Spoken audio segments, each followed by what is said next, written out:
ನಾನು ಈ ಸೀಸನ್ನಲ್ಲಿ ಮಾಡೋ ಅಂಥ ಒಂದು ಮಾವಿನಕಾಯಿ ಗೊಜ್ಜು ಮಾಡಿದ್ದೀನಿ.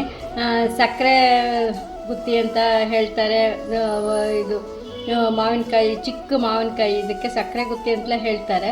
ಈ ಮಾವಿನಕಾಯಿಗೆ ಗೊಜ್ಜು ಮಾಡಿದ್ರೇ ಚೆನ್ನಾಗಿರೋದು. ಹಾಗೆ ತಿನ್ನೋಕೆ ತುಂಬ ನಾರು ಇರುತ್ತೆ. ಈ ಗೊಜ್ಜು ಥರ ಮಾಡಿ ಆ ನಾರು ತಿನ್ನೋದ್ರಿಂದ ತುಂಬ ಒಂಥರ ಟೇಸ್ಟ್ ಅನಿಸುತ್ತೆ, ಒಂಥರ ಮಜಾನೂ ಬರುತ್ತೆ. ಆ ಥರ ಒಂದು ಮಾವಿನಕಾಯಿ ಗೊಜ್ಜಿದು. ಈಗ ಮದುವೆ ಮನೆಗಳಲ್ಲೂ ಮಾಡೋಕ್ಕೆ ಶುರು ಮಾಡಿದ್ದಾರೆ. ಒಬ್ಬೊಬ್ರಿಗೆ ಒಂದೊಂದೇ ಉಂಡೆ ಹಾಕ್ತಿರ್ತಾರೆ. ನಾನೀಗ ಒಂದು ಸ್ವಲ್ಪ ಮಾವಿನಕಾಯಿ ಸಿಕ್ಕಿತ್ತು, ಅದರಲ್ಲಿ ನಾನೀಗ ಮಾಡಿದ್ದೀನಿ. ಮತ್ತು ಹೇಗೆ ಮಾಡ್ತೀನಿ ಅಂತ ನೋಡಿ, ನೀವು ಮಾಡಿ ತಿನ್ನೋಡಿ. ಈಗ ನನ್ನ ಮನೇಲಿ ಇದು ಮತ್ತು ಸೀಸ್ನಲ್ಲಿ ಮಾಡೋ ಅಂಥದ್ದೇ ಜಾಕ್ ಫ್ರೂಟು ಬರುತ್ತಲ್ಲ, ಅದರಿಂದ ದೋಸೆ ಮಾಡಿದ್ದೀನಿ. ಆ ದೋಸೆ ಜೊತೆ ಸರ್ವ್ ಮಾಡಿದ್ದೀನಿ. ನಿಮ್ಗೇನಾದರೂ ಯಾರಿಗಾದರೂ ಈ ಥರ ದೋಸೆದ ರೆಸಿಪಿ ಬೇಕು ಅಂದರೆ ಕಾಮೆಂಟಲ್ಲಿ ತಿಳಿಸಿ, ನಾನು ಮಾಡಿ ತೋರಿಸ್ತೀನಿ. ನೋಡಿ ಹೇಗೆ ಮಾಡ್ತೀನಿ ಅಂದರೆ, ನೋಡಿ ಇದು ಸಕ್ಕರೆ ಮಾವಿನಕಾಯಿ ಅಂತ ಹೇಳ್ತಾರೆ, ಅಪ್ಪಿ ಮಾವಿನ ಹೇಳ್ತಾರೆ. ಇದರಲ್ಲಿ ಉಪ್ಪಿನಕಾಯಿ ಹಾಕೋರು ಹಾಕ್ತಾರೆ. ಇದು ಹಣ್ಣಾದ್ಮೇಲೆ ಇದು ಈ ಥರ ಗೊಜ್ಜು ಮಾಡ್ತಾರೆ. ಇದೊಂಥರ ಚೆನ್ನಾಗಿರುತ್ತೆ. ನಾವು ಮಾವಿನ ಹಣ್ಣು ಪೀಸ್ ತಿಂತೀವಿ, ಇದೊಂಥರ ಅದನ್ನು ಚೀಪೋದು ತುಂಬ ಒಂಥರ ಟೇಸ್ಟ್. ಗೊಜ್ಜು ಜೊತೆ ಸೇರ್ತದೆ. ಗೊಜ್ಜು ತುಂಬ ಚೆನ್ನಾಗಿರುತ್ತೆ. ಅನ್ನ ಜೊತೆ ಎಲ್ಲದ್ರ ಜೊತೆ ತೊಗೋಬೋದು. ನನಗೆ ಹೇಗೆ ಮಾಡೋದು ಅಂತ ತೋರಿಸ್ತೀನಿ. ಮೊದಲಿಗೆ ನೋಡಿ, ಇದನ್ನು ಕ್ಲೀನ್ ಮಾಡಿ ಇಟ್ಕೊಂಡ್ಬಿಡ್ತೀನಿ. ಈ ಥರ ಎಲ್ಲ ಒಟ್ಟೆಲ್ಲ ಈ ಥರ ತೆಗೆದು, ಇದು ತಿನ್ನೋದಕ್ಕೆ ಹುಳಿ ಇರುತ್ತೆ, ಅಷ್ಟು ಏನೋ ಚೆನ್ನಾಗಿರಲ್ಲ. ಈ ಥರ ಗೊಜ್ಜು ಮಾಡೋದ್ರಿಂದಲೇ ತುಂಬ ಚೆನ್ನಾಗಿರುತ್ತೆ ಇದು.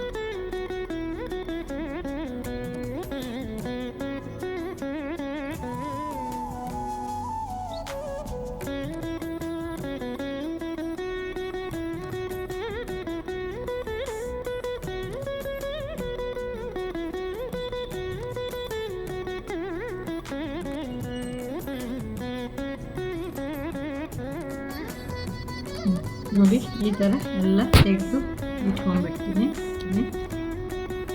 ಮಾವಿನಕಾಯಿ ಎಲ್ಲ ಈ ಥರ ಬಿಡಿಸಿಟ್ಕೊಂಡಿದ್ದೀನಿ. ಈಗ ಇದು 7 ಮಾವಿನ ಹಣ್ಣಿದೆ. ಈಗ 7ರಲ್ಲಿ ನಾನು ಯಾವ ಥರ ಗೊಜ್ಜು ಮಾಡ್ತೀನಿ ಅಂತ ತೋರಿಸ್ತೀನಿ. ಮೊದಲಿಗೆ ಒಂದು ಪಾತ್ರೆಯಲ್ಲಿ ಮಾವಿನ ಹಣ್ಣು ಹಾಕಿಬಿಟ್ಟು ಇದು ಸ್ಟವ್ ಆನ್ ಮಾಡಿ ಇದ್ದೀನಿ. ಅದಕ್ಕೆ ಸ್ವಲ್ಪ ನೀರು ಸೇರಿಸ್ತಾ ಇದ್ದೀನಿ. ಮತ್ತು ಅದಕ್ಕೆ ಒಂದು ಸ್ವಲ್ಪ ಅರಿಶಿನ ಸೇರಿಸಿದ್ದೀನಿ. ಅದು ಹುಳಿ ಇರುತ್ತೆ, ಅಂದರೂ ಒಂಚೂರು ಉಪ್ಪು ಹುಳಿ ಖಾರ ಇರಬೇಕು. ಒಂದು ಸ್ವಲ್ಪ ಹುಳಿ ಸೇರಿಸಿದ್ದೀನಿ. ಒಂದು ಸ್ಪೂನಷ್ಟು ಗಟ್ಟಿ ತಿಕ್ಕು ಆಗಿರೋಂಥ ಹುಳಿನ ಸೇರಿಸಿದ್ದೀನಿ. ಹುಣಸೆಹಣ್ಣು ಸೇರಿಸಿದ್ದೀನಿ. ಮತ್ತು ಈಗ ಅದಕ್ಕೆ ಬೆಲ್ಲ, ಅದು ಹುಳಿ ಬೆಲ್ಲ ಸೇರಿಸ್ತಾ ಇದ್ದೀನಿ. ಮತ್ತು ಉಪ್ಪು ನೋಡಿ ಬೇಕಾದ್ರೆ ಹಾಕ್ಕೋಬೋದು. ಇಷ್ಟು ಹಾಕಿ ಇದನ್ನು ಈಗ ಉಪ್ಪು ಹುಳಿ ಮತ್ತು ಇದು ಎಲ್ಲ ಹಾಕಿ ಬೇಯಿಸ್ತೀನಿ. ಆಮೇಲೆ ಬೇಯಿಸಾದ್ಮೇಲೆ ಅದಕ್ಕೊಂದು ಮಸಾಲ ಮಾಡಿ ಯಾವ ಥರ ಮಾಡ್ತೀನಿ ಅಂತ ಈಗ ತೋರಿಸ್ತಾ ಇದ್ದೀನಿ. ಮಸಾಲ ಇದು ಕಾಯಿ ಹಣ್ಣು ಸ್ವಲ್ಪ ಬೇಯ್ತಾ ಇರಲಿ. ಒಂದು 5-10 ನಿಮಿಷ ಸ್ವಲ್ಪ ಚೆನ್ನಾಗಿ ಬೇಯಬೇಕು. ಉಪ್ಪು ಹುಳಿ ಎಲ್ಲ ಅದರಲ್ಲಿ ಹಿಡ್ಕೋಬೇಕು. ಆ ಥರ ಬೇಯಕ್ಕೆ ಇಟ್ಬಿಟ್ಟು ಇದಕ್ಕೊಂದು ಸಿಂಪಲ್ ಮಸಾಲ ಮಾಡ್ಕೋತೀನಿ. ಸ್ವಲ್ಪ ಎಣ್ಣೆ ಸೇರಿಸ್ತಾ ಇದ್ದೀನಿ. ಎಣ್ಣೆ ಕಾಯ್ತಿದ್ದಂಗೆ ಒಂದು ಅರ್ಧ ಸ್ಪೂನಷ್ಟು ಮೆಂತ್ಯ ಹಾಕಿದ್ದೀನಿ. ಚಿಟ್ತಾ ಇದೆ. ಅದಕ್ಕೊಂದು 2 ಸ್ಪೂನು ಉದ್ದಿನಬೇಳೆ. ನಿಮಗೆ ಉದ್ದಿನಬೇಳೆ ಗೊಜ್ಜು ಜಾಸ್ತಿ ಬೇಕು ಅನ್ನೋ ಉದ್ದಿನಬೇಳೆ ಖಾರ ಎಲ್ಲ ಜಾಸ್ತಿ ಮಾಡ್ಕೋಬೇಕು. ಈಗ ನಾನು ಅದು 7 ಇದಕ್ಕೆ ಮಾತ್ರ ಮಾಡ್ತಾಯಿದ್ದೀನಿ. ಉದ್ದಿನಬೇಳೆ ಸೇರಿಸಿದ್ದೀನಿ. ಇದು ಸ್ವಲ್ಪ ಹುರಿಬೇಕು. ಉದ್ದಿನಬೇಳೆ ಸ್ವಲ್ಪ ಕಲರ್ ಚೇಂಜ್ ಆಗಿದೆ. ಈಗ ಮೆಣಸಿನ್ಕಾಯಿ ಸೇರಿಸ್ತಾ ಇದ್ದೀನಿ. ಒಂದು 15 ಮೆಣಸಿನ್ಕಾಯಿ ತೊಗೊಂಡಿದ್ದೀನಿ ನಾನು. ನಿಮ್ಮ ಖಾರ ನೋಡಿ ತೊಗೊಳ್ಳಿ. ಖಾರ ಜಾಸ್ತಿ ಬೇಕು ಅನ್ನೋರು ಇದು ಚಿಕ್ಕದು ಮೆಣಸಿನ್ಕಾಯಿ ಬರುತ್ತಲ್ಲ, ಅದನ್ನು ಬೇಕಾದ್ರೆ ಸೇರಿಸ್ಕೋಬೋದು. ಈಗ ಅದು ಹುರಿಬೇಕು. ಮತ್ತು ಅಡುಗೆ ಮೆಣಸಿನ್ಕಾಯಿ ಕಲರು ಟೇಸ್ಟು ಚೆನ್ನಾಗಿರುತ್ತೆ ಅಂತ.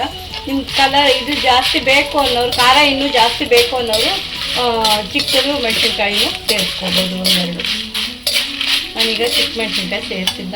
ಇದಕ್ಕೆ ಸ್ವಲ್ಪ ಎಳ್ಳು ಸೇರಿಸ್ತಾ ಇದ್ದೀನಿ. 1 ಸ್ಪೂನಷ್ಟು ಎಳ್ಳು ಸೇರಿಸಿದ್ದೀನಿ.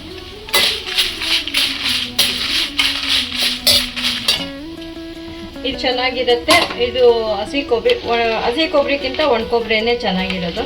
ನಾನೀಗ 1 ಹಿಡಿಯಷ್ಟು ಒಣ ಕೊಬ್ಬರಿ ಸೇರಿಸ್ತಾ ಇದ್ದೀನಿ.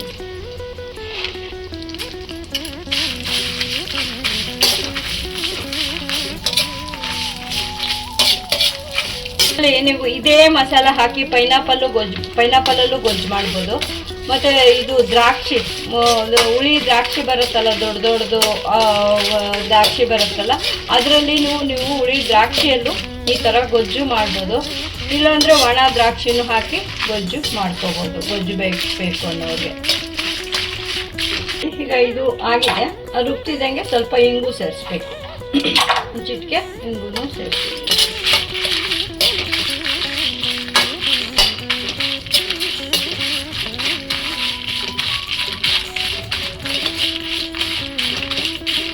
ಈಗ ಸ್ಟವ್ ಆಫ್ ಮಾಡ್ತೀನಿ. ಇರೋ ಬಿಸಿಲು ಹಾಕಿದ್ದು ತೆಗೆದು ಇದು ರುಬ್ಬೇಕು. ಈಗ ಹುರಿದಾಗಿದೆ. ಇದನ್ನೀಗ ಒಂದ್ಸತಿ ತರಿಯಾಗಿ ಮಿಕ್ಸಿ ಮಾಡಿಬಿಟ್ಟು ಆಮೇಲೆ ನೀರು ಹಾಕಿ ನಾನು ರುಬ್ಬಿ ತೋರಿಸ್ತೀನಿ. ನೋಡಿ, ಈಗ ಮಸಾಲ ರುಬ್ಬಾಗಿದೆ. ತುಂಬ ನುಣ್ಣಗೆ ರುಬ್ಬಬೇಕು ಅನ್ನೋದಿಲ್ಲ, ಸ್ವಲ್ಪ ರವೆ ಥರ ಸ್ವಲ್ಪ ನೈಸ್, ಸ್ವಲ್ಪ ತರಿನೇ ಇದ್ದರೂ ಚೆನ್ನಾಗಿರುತ್ತೆ. ನೋಡಿ, ಈಗ ನೋಡೋಣ. ಸುಮಾರು ಒಂದು 5 ನಿಮಿಷದಿಂದ ಬೇಯಿಸ್ತಾ ಇದ್ದೀವಿ. ಖಾರ ಮಾಡ್ಕೊಳ್ಳೋವರೆಗೂ ಇನ್ನೂ ಒಂದು ಸ್ವಲ್ಪ ಬೇಯಬೇಕು.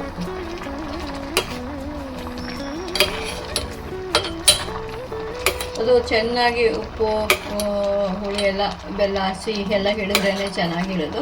ಇನ್ನೂ ಒಂದು ಸ್ವಲ್ಪ ಬೇಯಬೇಕು. ಇನ್ನೂ ಒಂದು 5 ನಿಮಿಷ ಮುಚ್ಚಿಡ್ತಾ ಇದ್ದೀವಿ. ನೋಡಿ, ಈಗ ಇಷ್ಟು ಬೆಂದಿದೆ. ಏನಿಲ್ಲ ಅಂದರೂ ಒಂದು 10-12 ನಿಮಿಷ ಬೇಯಿಸಿದ್ದೀನಿ. ಈಗ ಅದಕ್ಕೆ ರುಬ್ಬಿರೋಂಥ ಖಾರ ಸೇರಿಸ್ತಾ ಇದ್ದೀನಿ.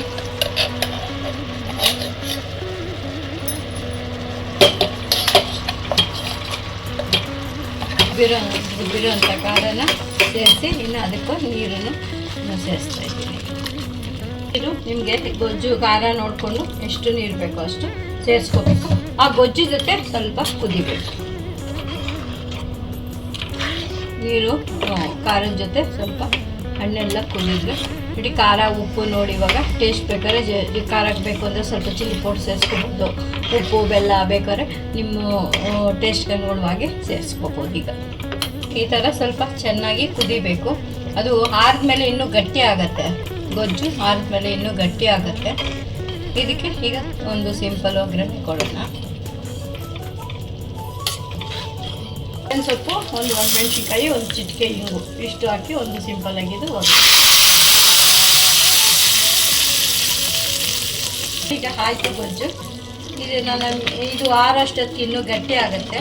ನೀವು ಇದನ್ನು ಯಾವುದ್ರ ಜೊತೆ ದೋಸೆ, ಇಡ್ಲಿ ಯಾವುದ್ರ ಜೊತೆ ಬೇಕಾದ್ರೂ ತಿನ್ಬೋದು. ಇದು ಸೀಸ್ನಲ್ದು ಇದು ಗೊಜ್ಜಿದು. ನೋಡಿ, ನೀವು ಎಲ್ಲ ಮಾಡಿ ತಿಂದು ನೋಡಿ ಹೇಗಿದೆ ಅಂತ ತಿಳಿಸಿ.